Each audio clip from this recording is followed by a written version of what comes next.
Gotta go check out Spade TV. You know what I'm saying? Yo, what's good, everybody? It's Spade TV. All right, you guys. So today was day one of the trial of Tory and Megan. I know there's a lot of headlines and reports going around, so I kind of just wanted to make a video just to break everything down into one video and make it simple for you guys. So we're gonna try to simplify this as much as possible so that everybody can understand what's going on. They did have opening statements today. And what we're going to do is we're going to play a couple of videos from a few individuals who were inside of the courtroom. It's the prosecution's contention that the fights started in the car between Megan and Tory because Megan allegedly said that Tory music was no good. There was some interesting points made by the prosecution saying that there were 5 shots being fired by Tory Lanez, but they only recovered 4 cartridges. There's also supposed to be a gunpowder expert who will testify that the gun powder was found on found on Kelsey as well as Tory. But what the defense is saying during his opening argument is that Megan was upset at the party of Kylie Jenner because Tory was in the pool with Kylie Jenner. Megan wanted to leave the party. Tory didn't want to leave the party. And it got to a point where Kylie insisted that Megan leave. So Tory had to convince Megan that he was leaving to get out the parties. And the defense is saying that basically Kelsey was the one who fired the gun. Kelsey had gunpowder residue on her. Kelsey has not talking to Megan in 2.5 years, and that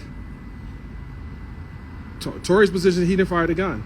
But the prosecution also played a recording from the jail when the incident happened, where Tory called and said, basically apologized for what happened. That he didn't admit firing the gun. He just apologized for what happened that night. So the question is, what was he apologizing for? Is leaving the party with Meg. They're in the car. An argument breaks out during which Meg says and insults his skills as a rap artist. This leads to a situation where she gets out of the car and he shoots at her feet and yells, "Dance, bitch." And then she ends up at a hospital and a doctor takes out 3 fragments of bullet wounds from her foot. Now, if you just hear, and the prosecution says that Kelsey, the other woman in the car, is going to testify that Tory shot Meg. And Kelsey has a text message where she texts somebody that, hey, Tory shot Meg.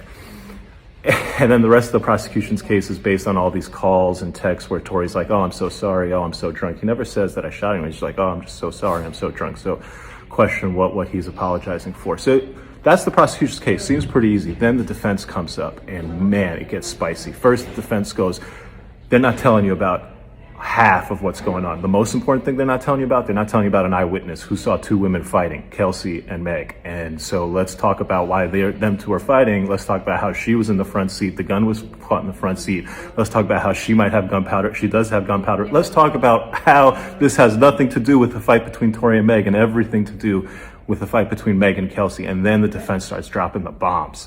He basically says this, that they're in the car. Yeah, they left. But do you know why they left? They left because Kylie and Tory were in the pool together. And Kelsey and Meg both felt some type of way about that, to the point that Meg felt really some type of way about that. And she was really trying to go, to the point that eventually, because of how Meg is acting, this is according to the defense, Kylie Jenner goes to Meg Thee Stallion and says, "It's time for you to leave." They all leave.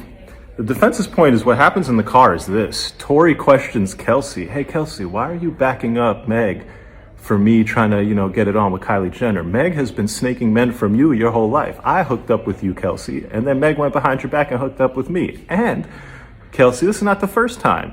You had been hooking up with Ben Simmons. Meg went behind your back and hooked up with Ben Simmons. You have been hooking up with the baby. Meg went behind your back and hooked up with the baby." And so the defense starts dropping all these grenades The crowd is captivated. The jury's like, oh, what's going on? And there's every reason to believe that there could have been a fight here, not between Tory and Meg, but between Meg and Kelsey. And the shooting could have not been Tory. It could have been done by any one of the other people in that car. All right, you guys. So that's basically it. You heard from some of the people who were inside of the courtroom. And that's pretty much it, you guys. So the prosecution, which is Megan's side, obviously they are trying to prove that Tory was the one who shot Megan. And some of the things that they are going to use to prove that point is they're going to use the fact that he apologized for it afterwards. And they're going to use the fact that Kelsey, in fact, did say that Tory is the one who shot Megan. In fact, they're going to have Kelsey, I believe she's going to take the stand. And once again, once she takes the stand, we expect her to say that Tory was the one that shot Megan. Now, on the defense, which is Tory's side, obviously they are trying to say that Tory did not shoot Megan. They are basically pointing the finger at Kelsey, and they are going to try to prove that Kelsey is the one that shot Megan based on the fact that there was an argument between Kelsey and Megan, and based on the fact that Tory never, even though he apologized for it, he never said what he apologized for. So he never admitted to shooting Megan. And that's pretty much it, you guys. So tomorrow we do expect Megan to take the stand. So we'll be back to give an update on that tomorrow.